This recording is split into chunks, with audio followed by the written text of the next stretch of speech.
Series number 4। नमो अरहंताणं, नमो आयर्याणं। आज हम बात करेंगे कि अध्यात्म के पथ पर चलने वाले मुनिजन की, ऋषियों की जीवनचर्या क्या होती है।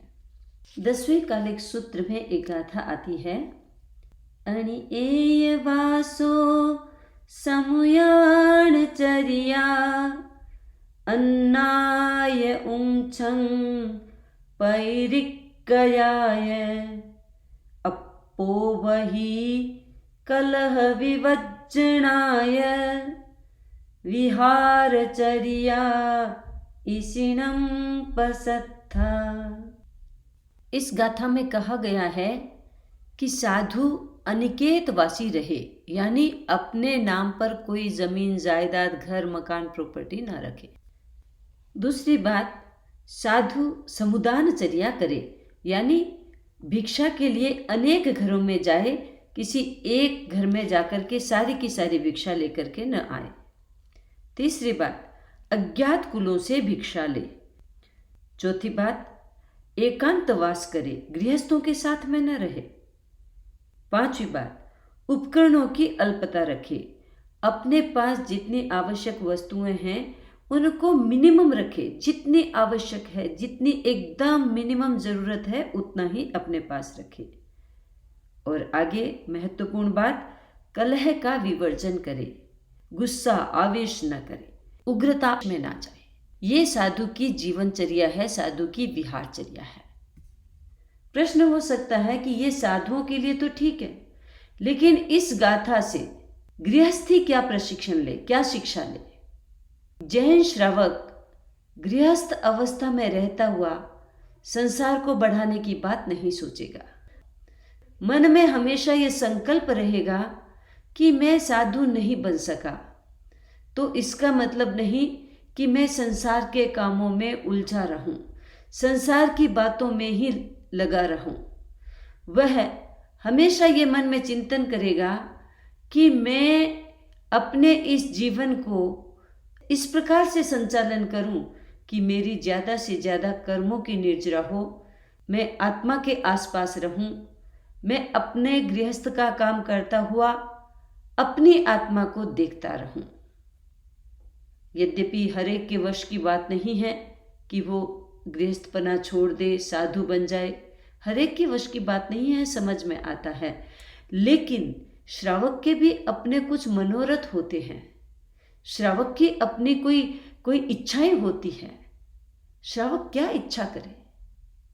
कोई तो ये इच्छा कर सकता है कि मेरे पास बहुत बड़ा बंगला हो, मेरे पास एक्सपेंसिव गाड़ी हो, मेरे पास बहुत ज्वेलरी हो, हीरे जवाहरात हो, मेरा अच्छा बैंक बैलेंस हो, मेरे बिजनेस का देश विदेश में नाम हो सकता है, मुझे पद प्रतिष्ठा मिले, मेरी पोजीशन बढ़े। किसी की इच्छा ये भी हो सकती है। लेकिन जैन मैसेज में, जैन संदेश में, जैन एजुकेशन में ये बताया गया है कि श्रावक के 3 मनोरथ क्या है, श्रावक किस प्रकार के मनोरथ रखे, श्रावक किस प्रकार की इच्छा करे, उसकी विश क्या हो। बहुत सुंदर 3 बातें हैं, लेकिन बहुत गहरी बातें हैं। पहली बात, कब मैं अल्प मूल्य एवं बहुमूल्य परिग्रह का प्रत्याख्यान करूंगी। मेरे पास जो बहुमूल्य वस्तुएं हैं, जो मेरे पास अल्प मूल्य वस्तुएं हैं, जो परिग्रह है, जिसको मैं पजस करके बैठा हूं, मेरे पास कुछ भी है, वो दिन धन्य कब होगा जब मैं इनका परित्याग कर दूंगा, इनको छोड़ दूंगा। ये पहली इच्छा। दूसरी इच्छा, कब मैं मुंड हो गृहस्थपन छोड़ साधु व्रत स्वीकार करूंगा, मैं साधु व्रत स्वीकार करूंगी। यह दूसरा मनोरथ। इंसान मन में ये भावना रखे, आज तो मैं गृहस्थी में हूं, मेरा दिन धन्य हो कि मैं इस गृहस्थी को छोड़ करके साधुपन स्वीकार करूं, मैं भी ये प्रशस्त जीवनचर्या स्वीकार करूं। ये मन में दिन रात भावना रहनी चाहिए।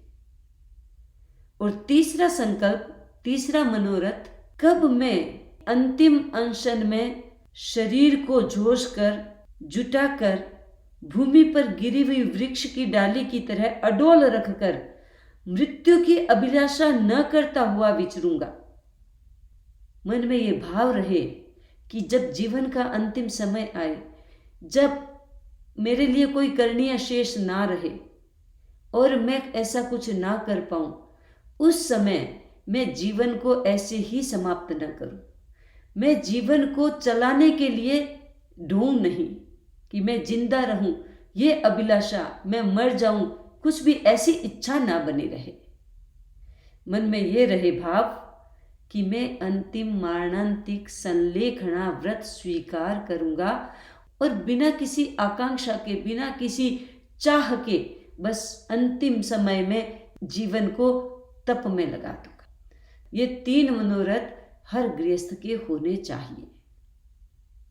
और जब ये बात मन में आती है कि मैं कब परिग्रह को छोड़ूं, कब मैं साधु व्रत स्वीकार करूं, तब ये विहारचर्या हमारे लिए दर्पण बनती है कि यदि मैं कभी साधु बनूंगा तो मुझे इस विहारचर्या के अनुसार मुझे अपना जीवन जीना है।